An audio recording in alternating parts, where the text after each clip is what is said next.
So what is up, guys? Welcome back to the channel. My name is Movement6, and before we start, huge thank you to everybody who's subbed. Good to have you in the channel. If you're new here, consider subscribing.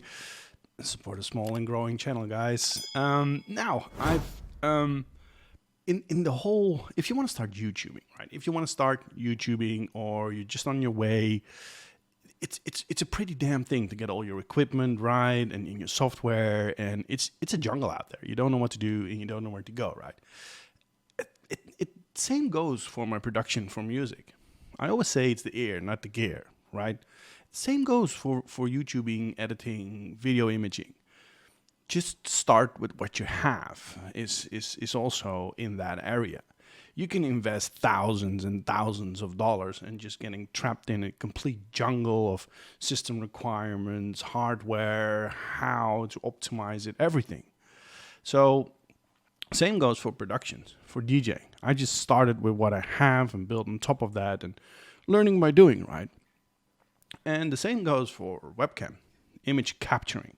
I've got my very fancy cameras as well, but the majority of the videos I make is to the Logitech C920 webcam you're now watching me on. Hello.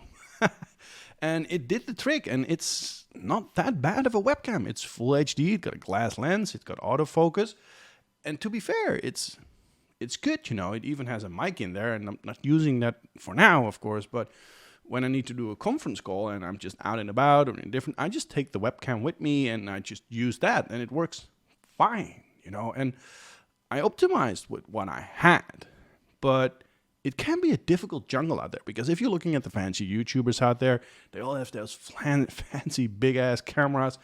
I saw a video the other day of Alpha Gaming, Harris Heller, and I checked the camera he has. It's $4,000, $3,500, I believe, or $4,000, and that's way too much for me. You know, I like doing YouTubing, I like doing capturing. I got all my stuff, I got all my cameras.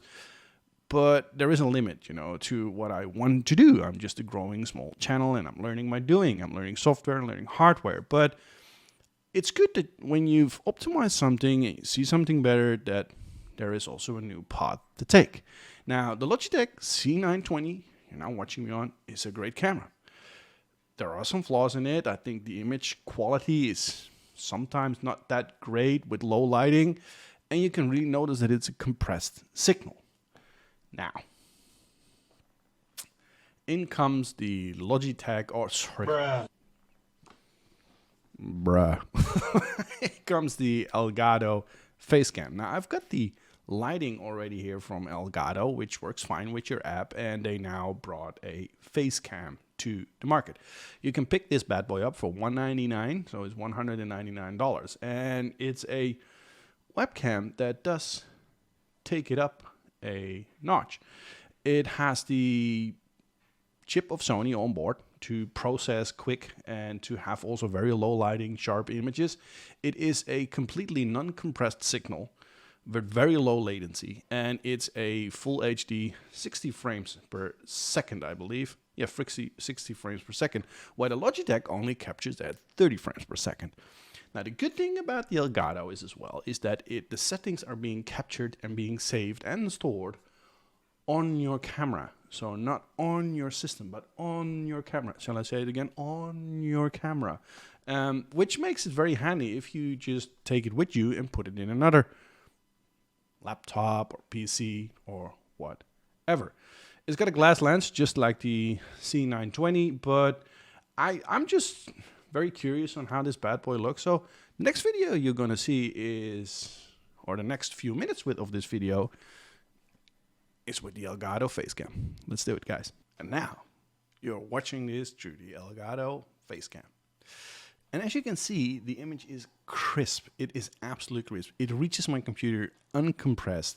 It's got a 1080p 60 frames per second instead of a 30 frames per second from the Logitech. And it's absolutely a beast of a machine. Now, you also get a lot of software, of course, attached with it, because that's the power of Elgato. I think that's one of the powers of Elgato. The hardware is always on point, but if you look at how the software, the machine is as good as the software, right? And I also have the lighting, which can be operated through a app on this bad boy of an iPhone.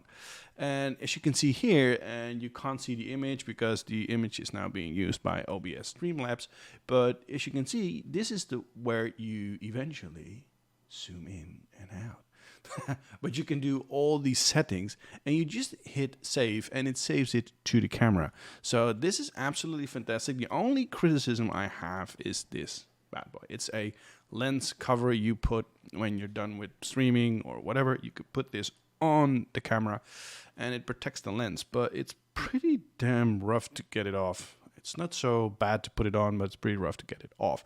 But as you can see, the software here is where you can adjust everything. You can do it, ISOs, the contrast, the lighting, the sharpness, everything can be done here. It can also be put on automatic, so it finds the best settings for you. But as you can see in the image, and it's an absolutely stunning and crisp, clear image. And I can recommend it to everybody because the Elgato, the Logitech webcam, is also 100 plus. So if you really want that bang for your buck, I should advise you guys to go for the Elgato Face Cam, guys.